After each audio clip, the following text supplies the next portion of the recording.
My girlfriend's best friend, my girlfriend and her best friend have been friends for almost their entire adult lives. And they've had threesomes with previous partners on both their sides.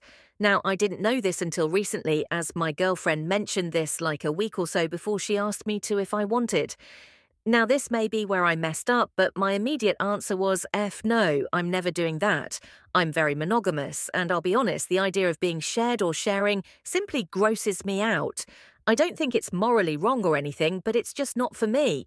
Apparently, my girlfriend told her best friend, and now the best friend is offended. My girlfriend says I should apologize to her, but I don't think I did anything wrong here.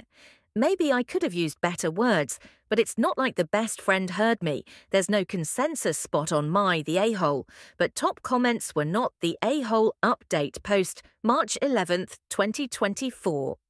2 days later, hello everyone. I figured I should post an update after all the advice you all gave me. So to start off, I had to talk with my girlfriend, and she cleared some things up. I told her I wasn't sorry for my decision or my reaction, but I told her it had nothing to do with her friend. I told her it didn't matter whom she suggested. It would have been a no. Something I didn't think about that you all mentioned is what would happen if her friend asked for threesome with her boyfriend. The friend is single right now, so it's not a current issue. I asked my girlfriend what would happen if her friend asked, though she said she thought it would be cool, as the previous boyfriends were. But after seeing my reaction, she knows I wouldn't approve. She then asked me why I didn't want a threesome with 2 women. I told her I don't like the idea of having sex with anyone but her. I asked if she needed to have threesome. To be satisfied, she tried to dodge the question and said, I mean, they're just fun, and it's become a habit. By now I told her it was a yes or no question. She still wouldn't give me a straight answer. I decided that our sexual needs are just too different and broke up with her. I'm sad that out of everything that could cause a breakup, this was it, me not wanting to have sex with someone other than my girlfriend. Also, to answer some of the comments, no, the friend wasn't ugly. Here's some relevant comments first up when telling a story like this. People will want to know what your girlfriend's reaction was when you broke up with her. The op replied, she was upset and confused. She said that makes no sense for a guy to turn down sex with 2 girls, and even less sense to break up over it. More from the op, I'm a demisexual. I think that's the term. I only feel sexually attracted to people I have an emotional connection with. Do you avoid relationships with other women altogether? Then, no. See, even if I become attracted to another woman, that doesn't mean I'm going to pursue anything. I mean, non-demis still get attracted to strangers at the bar or something. That doesn't mean they're going to cheat on their spouse. You're not the a-hole here at all, op, who knew the saying no to a threesome could lead to a breakup. But hey, as they say, different strokes for different folks, and if those strokes involve sticking to one partner at a time, then more power to you. Op, here's to hoping your next relationship comes with a lot less threesomes and a lot more understanding. Kudos to you, Op, for showing us all that sometimes it's better to be alone than to compromise your values. Who needs love when you've got principles? Right, what do you think was Op right to break up with her girlfriend up next? Op grapples with the consequence of infidelity and the fallout of confessing to a failing marriage. I, 38 female, had an affair with my coworker, 44 male. First off, I apologise if I'm doing this wrong. First-time poster. I think I did the flare thing right. Anyway, me, 38 female, and my spouse, 42 male, have been married for 10 years. Unfortunately, our sex life hasn't been very good for a while now. I've tried talking to address the lack of affection, but there has been no improvement. This caused a lot of issues we get along, but I felt unsatisfied and even resentful. Basic affection, almost non-existent. And if we do have sex, it's just about him getting off. I have a coworker, 44 male, who started lightly flirting. Last year, we would talk a bit in passing. Talking turned into flirting, but eventually we crossed the line in January from there.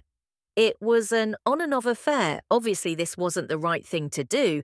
I told the coworker it was over last week, and I'm now working on fixing my marriage, reconciling and moving forward. It's a terrifying feeling, but necessary. I guess I just wanted to let this out. I didn't want to make this too long. But I'll answer whatever questions are asked. And of course, there's a question. It goes like this: Have you given your spouse agency? Is he aware you've cheated? Relationship problems are 50/50ths, but affairs are not. That's 100% on you. And you alone, a dead bedroom is a reason to leave. If talking about it does not change anything, there's no justified excuse for cheating. First of all, stop making excuses and just try to act nonchalant about it. What you're doing is wrecking someone's life if you're having intimacy problems. You have to talk to your spouse about it and work it out between the two of you. Don't bring in a third. Who will scratch your itch update? My 38 female confession couldn't have gone any worse. So to recap, I 38 female had an affair with my coworker, 44 male, after having a dead bedroom with my husband, 42 male.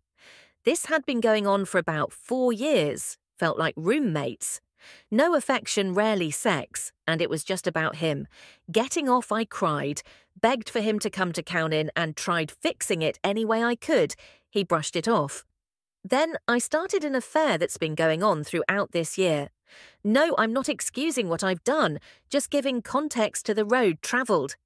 So I decided to tell my husband I accepted the fact that my marriage won't improve and that I just have false hope, and it would be best to let him know what I've done and accept that divorce is most likely the next step. I wrote 2 letters, one that would be very detailed and one that would skim over details. I planned on letting him choose which one he wanted, as suggested by others. This didn't go as planned at all. I told him I needed to talk to him, that it was important. He said okay in a minute. He was tinkering with his motorcycle, didn't want to push because I was really nervous. But when he was done, he was in the living room watching TV. I approached and told him we needed a talk. He said, "What do you want? I'm watching TV." I told him it's important. He said, "Can I wait?" I walked off, an hour goes by and I go downstairs and he's gone. I call him and ask him where he was. He said he went to his friend's house. I said, "Why would you just leave?" When I said we needed to talk, he said, "Geez, relax, we can talk later." I hung up and started packing. I've been brushed off so many times during our marriage, and I'm done with it. Called my best friend who knew everything and had even tried talking to him for me a few times about the neglect I felt. She said if I needed to, I could move in with her. So that was now the plan.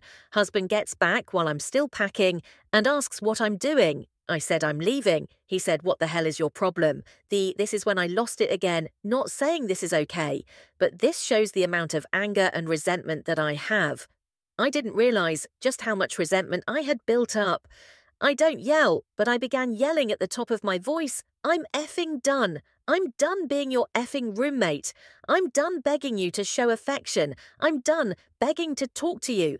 I'm done trying to fix things by myself. Geez, you're so dramatic. Heaven forbid I can relax for a bit. All you do is relax. That's fine. Don't worry about it. I'm not bugging you anymore. God, what is it? Don't worry about it. You never worried about it. I've laid next to you crying my eyes out, begging for you to give a dang, begging you to just hold me, kiss me, hug me.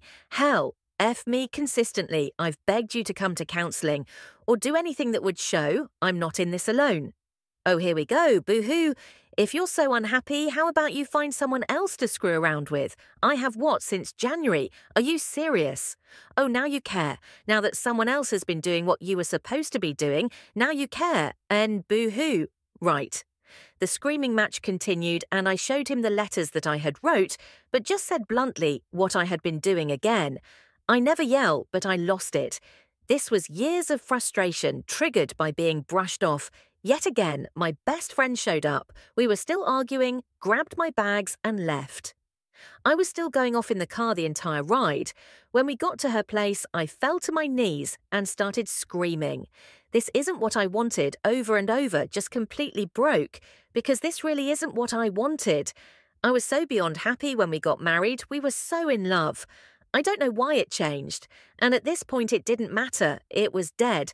And I helped kill it. My hope died. Right then, too, people say, why don't you just leave? It was hope.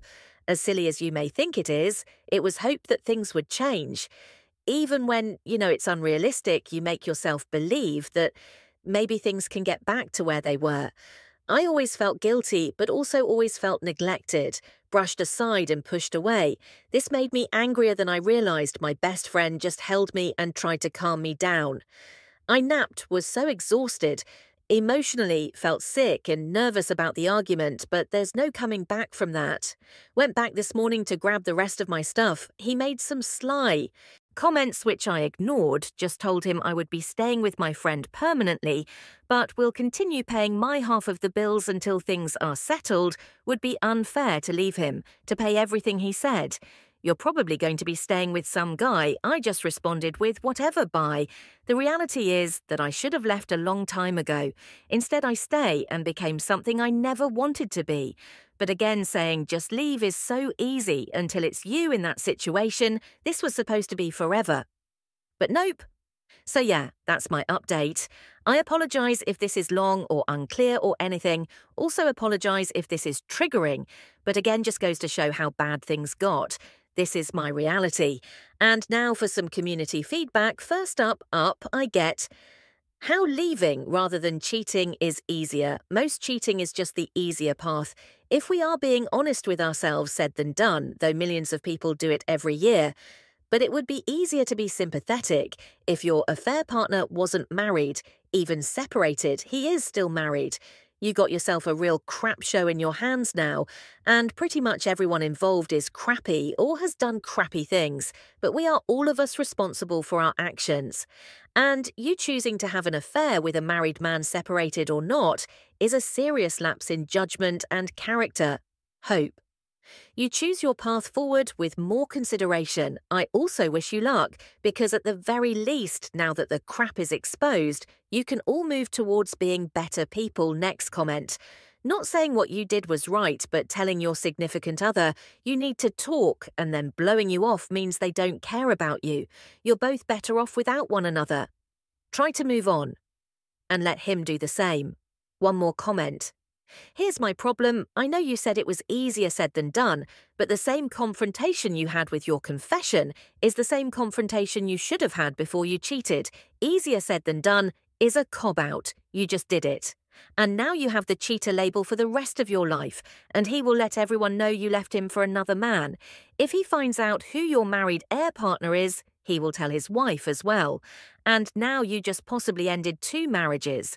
So what's easier, confronting him, telling him to change or divorce, and have an extramarital affair with lies, and being another woman's husband? Sorry, I get he was an a-hole, but what did she do to you exactly? The classic blame game, because clearly the best way to handle a failing marriage is to point fingers in a sign fault. Like it's a game of hot potato. What's introspection and self-awareness when you can just blame each other for everything that's gone wrong? Who knew that till death do us part actually meant till someone else comes along? You certainly stirred up a hornet's nest of ethical dilemmas. On one hand, you were clearly feeling neglected and unfulfilled in your marriage, and communication with your spouse seemed to have hit a dead end. It's understandable that you reached a breaking point and felt the need to confront your partner about the state of your relationship. However, choosing to have an affair as a solution to marital problems is generally not considered the right course of action. What do you make of this?